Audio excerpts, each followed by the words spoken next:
Gandang gabi mga katongit, mga idol. Ito na pala yung part 54 ng pagtuturo natin ng tongit. Paki-like and share po, paki-follow na rin po ako sa Facebook page ko, Henry Miñano Costello. Yun lang po.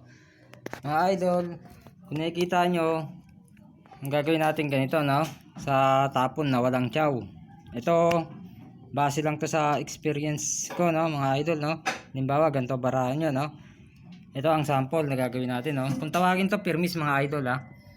Kunyari ito, nagtapon siya ng 4 mga idol. Ngayon, para walang tiyaw, gagayahin natin siya 4 din. Pero sisiguraduhin natin na nandun yung 5, no? Na nakita na natin para wala siyang tiyaw. Ngayon, kunwari, jack naman ang isunod niya, gagayahin na rin natin, jack din. Pero kailangan nandito yung 9 sa atin, tapos nandun yung pin para wala siyang pupuntahan, no? Ganyan ang gagawin. Kung tawagin yan mga idol, ano, hindi tayo magpapatyaw. Parang permis na rin. Kasi sa permis mga idol, ano yun eh, natsyatyaw yun kung minsan, kung hindi mo makikita, makukulayan ka ron. Kaya itong ginawa natin, panigurado na walang tiyaw.